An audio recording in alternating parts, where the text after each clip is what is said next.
So Universal Music Group removes their entire artist catalog from Triller, the app, which clearly is a, I guess, rival to TikTok in this particular article, but they pulled their entire catalog from Triller. Universal Music Group did this.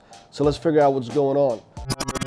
To all my YouTube watchers and subscribers, thank you for tuning in once again. If you're tuning in for the first time, I would really appreciate if you hit that subscribe button and also hit that notification button while you're at it. Let me know in the comments what you think about this particular topic. Let me know in the comments what other videos you would like me to do on different topics in the industry, business process, whatever.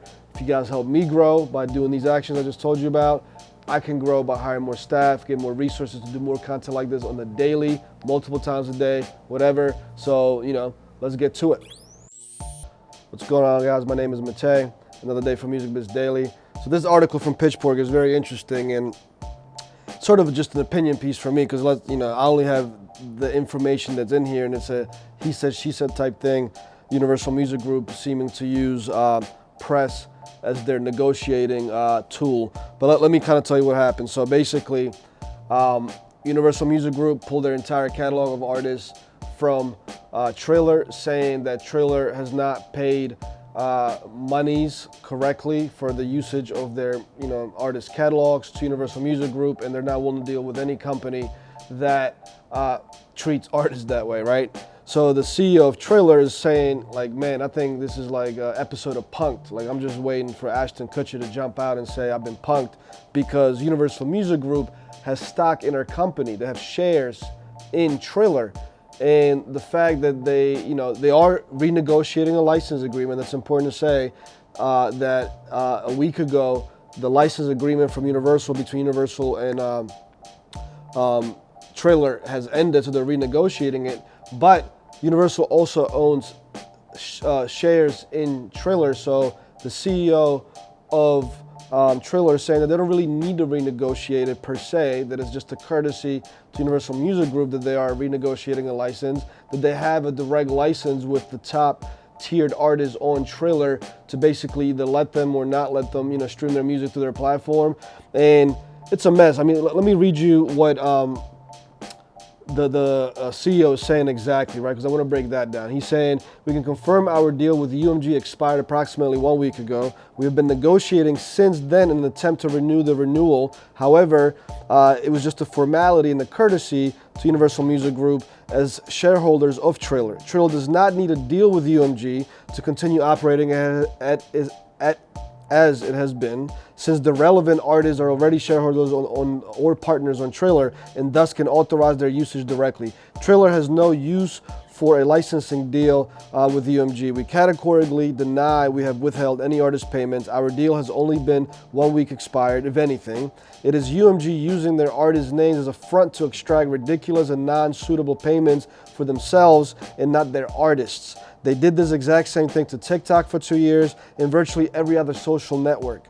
It is unfortunate UMG decided to use the press as a negotiating leverage when they realized we aren't going to be held hostage. UMG is well aware of any agreements that was just, Universal Music Group is well aware any agreement was just out of respect and courtesy, not necessity. We have been operating without it, and there has been no change in our business. So the CEO of Triller is essentially throwing UMG under the bus, saying that they've been trying to use this leverage in practice with other social media networks, with TikTok, with probably Facebook, who also owns Instagram, and then probably with YouTube and so on and so forth. So it's an interesting article.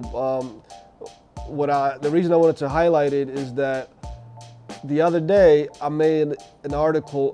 I made a video on saying that independent artists are sort of taking over, and the major labels, they're still the powerhouses, but they're feeling the squeeze, and they got people on board, financial advisors, actuaries, all kinds of other consultants that are basically showing them the projection that if you all don't change your archaic, old school model of how you've been operating, that your profit margin is going to get lower and lower and lower, and the independent, new progressive labels, even with maybe major partnerships, are going to continue to increase their share of the pie, or the independent artists themselves.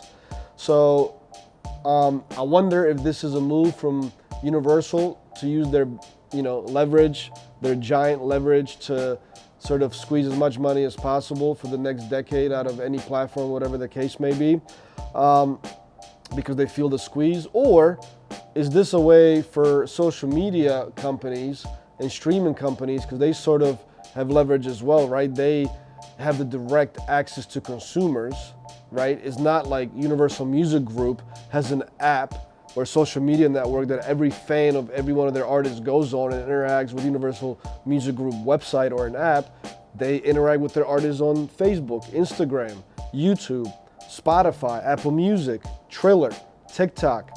You know what I'm saying? So it's a battle going on, but it's interesting to see these different kind of deals either go sour or happen. Like for example, last time I did a video on Reddit buying another platform that is also considered to be a competitor to TikTok and Triller.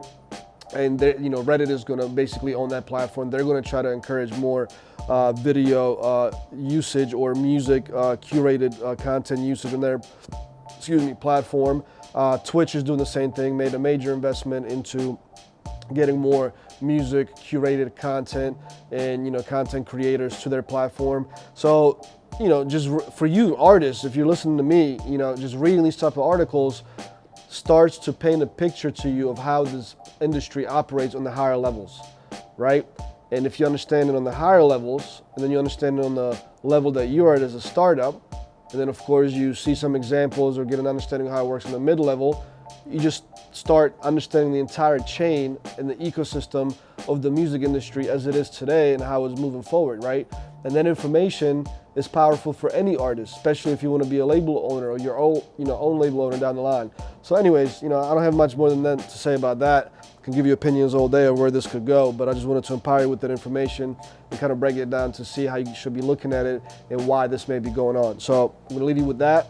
If you guys need to know what me and my team do, click the link in the bio or in the description below, depending on where you're watching this. Let me know some comments of what you guys think. Like, where's this going? You think Universal is going to allow their catalog to be displayed on Triller again? It seems like they don't even really have to do anything.